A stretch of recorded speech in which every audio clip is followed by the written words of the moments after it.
So I don't know if you know this, but NFL players are fighting for key incentives this week. And the reason I'm making this video is because you can take advantage of this information in the betting market. And we'll start with Odell Beckham Jr., who has a decent amount of incentives this weekend. And let's start with one big disclaimer. The Ravens have clinched the 1 seed. They're not favorites this week. Vegas does not expect Lamar Jackson to play this weekend. Now that's not great for Odell, but John Harbaugh did say he did not like the last time that they had time off because they were kind of flat. So there's a chance that the starters do end up playing, or at least that Odell ends up playing because of this right here. He needs, more realistically, you could see the yards here, 185 to hit a $750,000 bonus. That's probably not happening, but 5 receptions is very much in the cards for a $250,000 bonus, and 2 touchdowns seems unlikely, but it's somewhat in the cards for a $500,000 bonus. And if you're not familiar, these are seasonal contract incentives. They don't go into the postseason. You have to get them right now in the regular season. And as I mentioned, this week the Ravens are playing at home. They already locked up that 1 seed, which is why they're actually 3.5-point underdogs to the Steelers. There's some hints here that they're not going to play all their starters, most namingly Lamar Jackson. We'll see if that ends up happening. But if Odell is out there, he is somebody that he's still playing over these last couple of games. And you can see right here, he's out there for about 50 to 60 to some weeks over 60 to 65% of the plays. This is according to Fantasy Life's free data that you can check out right here. So when he's out there that often, on average, he's going to be seeing somewhere around 4 receptions. If he can have that extra motivation and the team knows he needs 5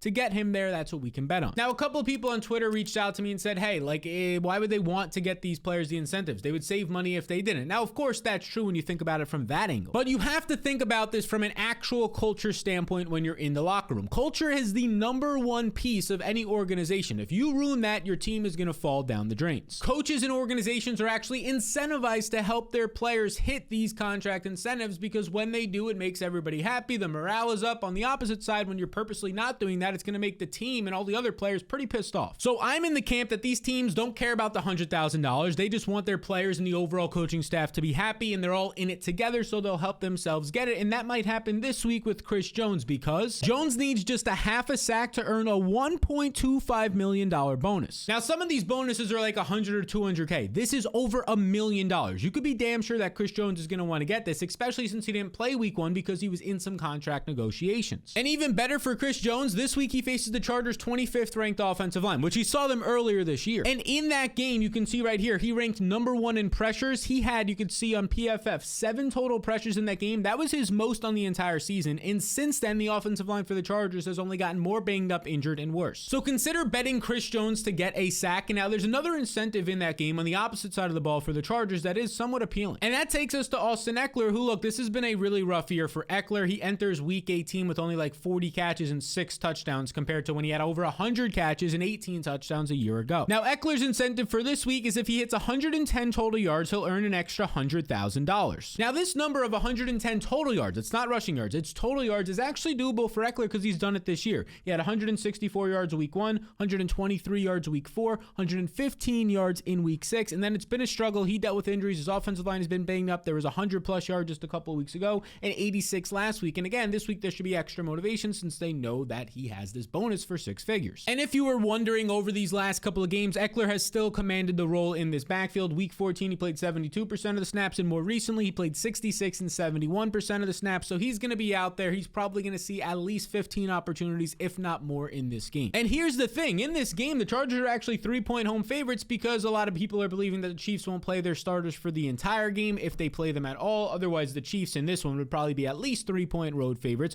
So as a favorite here, you might get an extra couple of carries. You might get some guys being pulled in the second half on the defensive side of the ball for the Chiefs. That only helps Austin Ekeler. So indeed, it's been a tough year for Ekeler, but if his total yards release somewhere in the 60s or 70s with this extra incentive that we know about, it's worth considering taking the over. Now, here's an incentive I really like because there's not too much behind it in terms of like playoff hopes. The Titans aren't playing for anything, so DeAndre Hopkins is going to go out there and potentially play for his next team that he could be on next year. Hopkins needs 49 yards to cash in $1 million incentive, and if he gets 7 catches, he'll hit another $250,000. And if you're wondering where DeAndre has been this year, he's averaging over 62 yards per game, so that one seems very likely, and then he's averaging a little bit over 4 receptions a game with a couple of games in there when he had over 5. So 7 is a little bit out of the ordinary for him if he had that, but it's not crazy if he had a 7-catch performance. Now, we saw quarterback Will Levis, the rookie, leave last week, and he's been up and down this year with DeAndre Hopkins, but Ryan Tannehill has been better, at least to this point in their careers, than Will Levis. That only helps Hopkins if Tannehill is out there this week. And then Hopkins has another incentive. If he hits 75% of the snaps on the year, and you can see right here, he's a little bit over 71% according to Player Profiler. If he gets to 75%, he cashes in another $500,000, which means he's got to play like 100% of the snaps in this game. And if he's playing 100% of the snaps in this game, that only helps him. He's out there more. It only helps him get closer to that 7 reception incentive and 49 yard incentive. If you're wondering at home what Hopkins has done recently, over the last 3 weeks, he's ran 94, 94, 97% of the routes, playing nearly 100% of the snaps during this time. I think they've known about this incentive for a little while. Expect Hopkins to be out there a ton, which means you can take his overs. And now another piece of pushback that I got was, oh, Sal, the books already know about this. Well, yeah, when I put out some pieces of content and a couple of them are hitting millions of impressions and views, of course, the books are probably going to catch some wind. But my counter to that is always that it's almost still impossible for these books to bake in the motivation, human motivations of the coaches,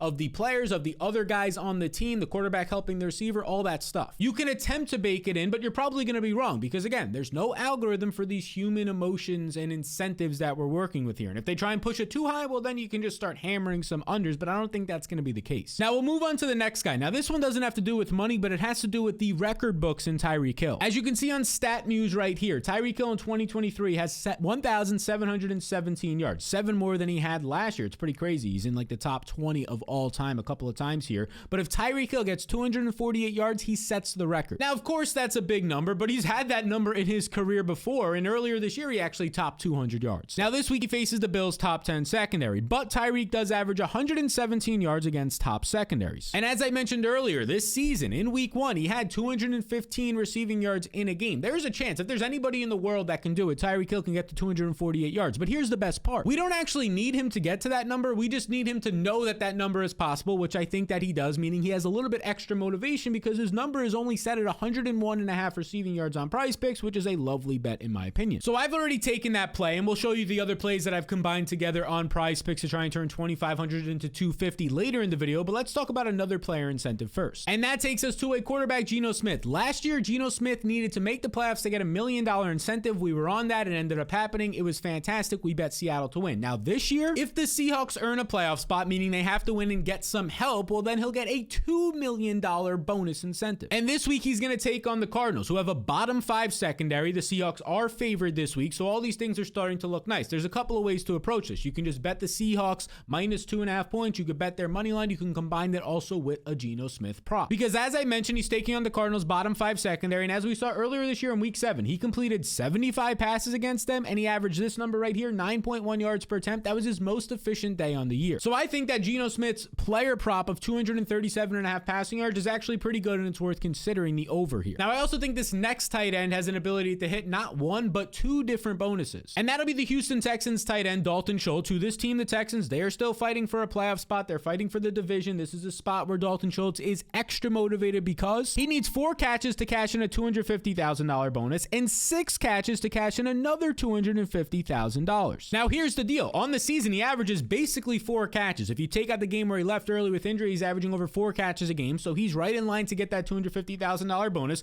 He has games in his career and this year with 6 receptions, so there's another $250,000, and he's had 4 more catches in 6 out of his last 10 games. Now, this week, like we said, they're playing for a lot against the Colts. The winner is trying to go to the postseason. Maybe both teams can get into the postseason as well. You see the Texans are 1.5 point favorites, and the Colts allow the 8th most catches to opposing tight ends. Those are some nice player props to be betting on in the market. And another player to consider wagering on is Jordan Love of the Green Bay Packers because he has extra motivation this week. The Packers playoff scenario is very simple. Win and they're in. Now, if they lose, they need a lot to happen, but they can still get in that way. So Jordan Love, if they win, gets a $500,000 bonus for making the postseason. And this guy's making a lot of money relative to me and you, but relative to other quarterbacks, he's not. So that's a big chunk of change. And as you can see in the third line of my tweet right here, if that was to happen, Love would then be eligible to earn an additional $500,000 for each playoff win. So say they had a couple of playoff wins. He's getting an extra $1 million+ in incentives just for getting to the postseason and getting a win or two. Because of all this, I think Jordan Love's props are appealing this week, and I took him over 240.5 passing yards. I know it's a tough matchup against Chicago. He had his way with them week 1, and this team is really heating up, maybe getting back some weapons like Christian Watson and Dontavian Wicks. And I took this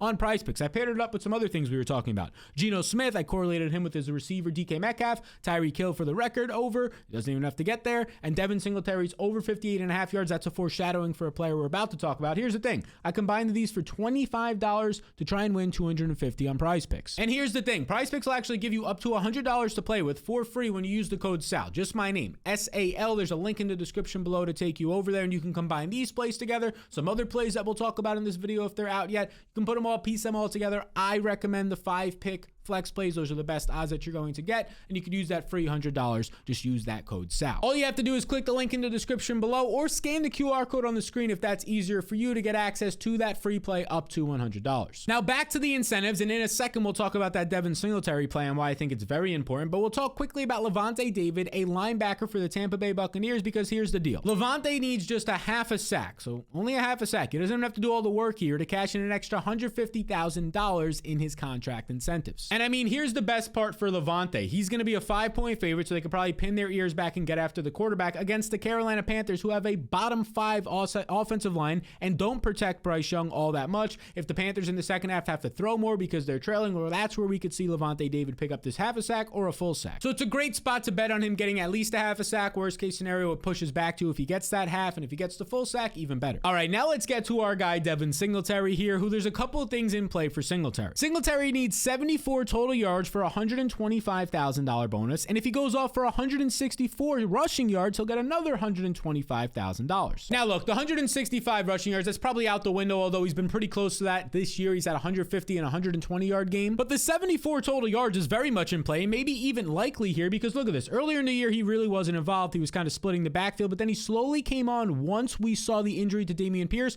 161 total yards, 118, 72, 65, 170, 63. I mean, he's basically going over that number or right around that number in every game since he took over for Dameon Pierce about at the halfway point of the year. And even better for Singletary is the matchup this week, where he's a slight favorite, so that works in his favor, and he's going to be taking on the Colts, who have the 24th ranked run defense. Again, that is a bottom 10 run defense. Now, I mentioned Singletary took over at the halfway point of the year, but even recently, he has been playing a ton. You can see his rush attempts, 13, 26, 9 in a game that was kind of a blowout, and they didn't really have a reason to be running, and then 16 rush attempts. Over the last month, with a blowout in there, he's averaging 16 carries a game. If he sees those 16 carries in his 2 or 3 targets, he's probably hitting this number of over 74 total yards to get that incentive. And the best part is, right now on Prize Picks, like we said, link down below, you get that $100 up to $100 free play. His rushing yards are only at 58.5. So there's a couple incentives here that look like they could push him over this number, and he can get some receiving yards too to help him get to that 74 for his incentive. But for this, I'll take the rushing yards over 58.5. We had that in that play to try and turn 25 into 250. Now there's a couple of more incentives here, and I think a couple of these are actually maybe some of the best on the board right now. One of those takes us to Jadeveon Clowney, who, look, this has been a guy who not a lot of people have been talking up a lot this year. He was injured earlier in the year, and now lately he's been coming on, and it seems pretty obvious that he's trying to get this next incentive because he's been a lot more active the last couple of games, and that's because right now he only needs a half a sack to cash in a $750,000, not $100,000, $750,000 bonus. And now maybe the best part for Jadeveon Clowney is he faces the Steelers, who don't allow a lot of sacks, but it's actually misleading because they allow a lot of pressures. They rank 31st in pass protection this season, so that's good for Clowney. And earlier this season, when he was banged up in a game where he wasn't playing his full snaps, he still had 2 pressures in that game against Pittsburgh. So Clowney becomes an interesting name as he has a massive incentive this week to bet on to get at least a half a sack. Now this next name is a little bit maybe fugazi and really tough to believe, and it's Alexander Madison. He has a couple of things that he is pushing for in week 18. Madison needs 74 rushing yards for a $250,000 bonus, and if he goes off for 124 rushing yards, he'll get an additional $650,000. So for the quick math there, he has the potential to make $900,000 more this weekend if he has a big game. Now there's a lot of things working against Madison this week. First off, he's going to be a 3-point underdog on the road against a good Detroit Lions run defense that he faced 2 weeks ago and had a whopping -1, yes, -1 rushing yard. And the second thing he has going against him is that Ty Chandler has taken on a larger role in this offense and has really become the workhorse back. In week 16, Madison returned from injury, only had 4 snaps, 2 rush attempts for that -1 yards against the Lions. And then last week, his snaps increased to 21 as he was healthier, but only 3 rushing attempts in that game as Ty Chandler was the primary running back. So that is just 5 total carries the last 2 games for Madison. Again, I don't think that this one is likely, but maybe you're a fan of the team or you have some sort of inside read on this one and you want to go ahead and go there. It's at least within range, 74 and 124 rushing yards. That's a reasonable game most weeks for a running back or a good game. So I'm going to include it here, but again, this is not one that I'm personally betting. Now, one that does have me a little bit intrigued is what's going on with the Falcons defenders in a must-win game if they want to have any chance at the postseason against the Saints this week. And we can start with Calais Campbell, who this week he just needs, and it's a big one, 2.5 sacks to earn $500,000. Now, we have been seeing the last couple of weeks his pressures have been increasing. Maybe it's to try and hit this incentive, 2.5 sacks, so that is a big number. If it was 1.5, I would feel a little bit more comfortable like his teammate. Because Campbell's teammate, Bud Dupree of the Atlanta Falcons, needs just 1.5 sacks to cash in a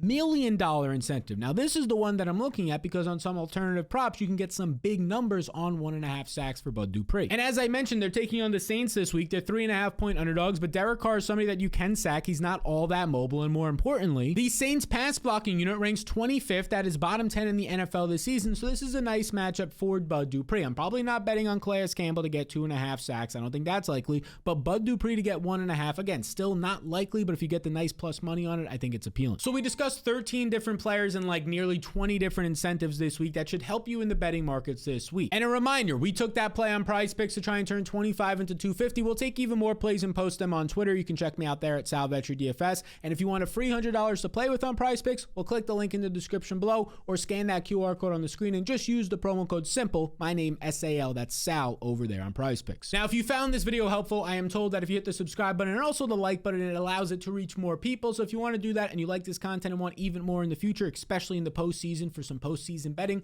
make sure that you hit that subscribe button, and I'll see you all in the next one.